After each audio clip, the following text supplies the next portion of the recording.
तिकडे गेल्यामुळे। आणि राहिला विषय की जी घटना घडली त्याची जबाबदारी ही बीएमसीची जबाबदारी आहे, पूर्णतः मुंबई कॉर्पोरेशनची जबाबदारी आहे।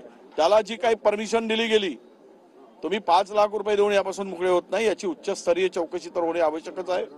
परंतु एवढी मोठी घटना घडण्यामध्ये त्याला जी काही परमिशन होती नव्हती, ते पत्रव्यवहार झालेला होता, हे सगळं पाहिल्यानंतर यामध्ये बीएमसी असेल, मुख्यमंत्री, मागच्या वेळेस आपण पाहिलं ठाण्यामधले 4 होल्डिंग मोठ्या काढावे लागल्या बिना परवानगीच्या, त्या एक चौकामध्ये करार झाल्यानंतर ते सुद्धा पडायला आले होते। याचा एक स्ट्रक्चर सगळ्यांचं ऑडिट व्हायला पाहिजे, परमिशन आहे की नाही, रेल्वेची जागा असेल किंवा रेल्वे पोलिसांची जागा असेल, पण अथॉरिटी कोण आहे? अथॉरिटी हे बीएमसी आहे। आणि 120 फूट उंच, 120 फूट रुंद हे कुठल्याच नियमात बसत नाही। हे सगळं असताना याकडे दुर्लक्ष झालं आणि निष्पाप लोकांना आपला जीव गमवावा लागला।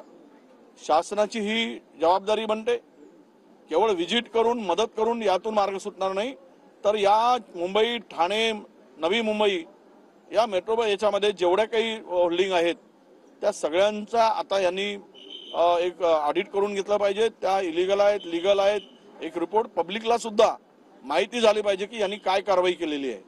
नाहीतर आज झाली घटना पुन्हा उद्या नव्यानं घटना होईल।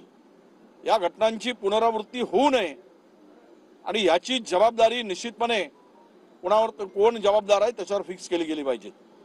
आजकाल काय झालंय, चंदा धंदा हा सगळं झालाय, कोण चंदा देतो, धंदा देतो, चंदा देतो आणि धंदा करतो। हे सगळे जे काही आहे याच्यामध्ये डेप्थ मध्ये जाऊन, खोलवर जाऊन याची चौकशी होणे आवश्यक आहे। जो कोणी दोषी असेल त्याच्यावर कारवाई ही त्वरित झाली पाहिजे, डिले होता कामा नये, वेळ काढूपणा करता कामा नये, अशी आमची मागणी आहे।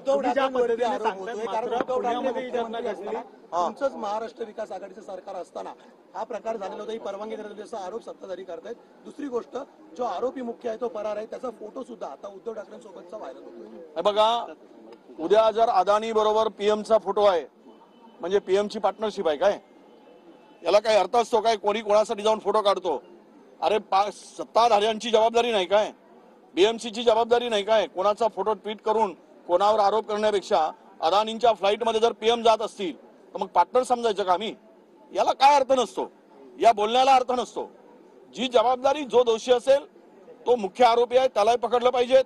जो काही पत्रव्यवहार मी बीएमसीच्या कमिशनरशी बोललोय, बीएमसीचे कमिशनरनी सांगितलं की आम्ही पत्रव्यवहार केला। अरे पत्रव्यवहार करून काय होतं? त्यांनी ते उत्तर दिलं की आम्ही कुठलाही उल्लंघन केलं नाही, पण जबाबदारी तर तुमची आहे ना कारवाई करायची। तुम्ही त्यावेळेस कारवाई केली असती तर हा विषय आला नसता। तुम्ही ज्या पद्धतीने सांगता, मात्र पुण्यामध्ये गेल्या वेळेस पावसाळ्यात अशाच पद्धतीचे होल्डिंग पडले, त्यामध्ये देखील असाच फोटो चालता होता। पुन्हा हे मुंबईत होत आहे, त्या अगोदर देखील अशाच होल्डिंग झालेल्या। वारंवार सांगितलं जातं की ऑडिट केलं जाईल, मात्र असं होत नाही, असं होत नाही। हा मुद्दा आता अधिवेशनामध्ये लावून धरू। आता 10 जून पासून आमचं अधिवेशन ठरलेलं आहे आणि त्यापूर्वी आम्ही आता पत्रव्यवहार पण सरकारला करतोय की विदिन 15 दिवसामध्ये याचं सगळं ऑडिट झालं पाहिजे आणि उच्चस्तरीय चौकशी पण झाली पाहिजे। हे आता इथून पडता येणार नाही। पुण्यातली घटना झाली, ही घटना झाली, पुण्यामध्ये सुद्धा 7 लोकांचा जीव गेलेला होता त्यावेळेस, वडाळ्यामध्ये सुद्धा 3 लोकांचा जीव गेलेला होता त्यावेळेस।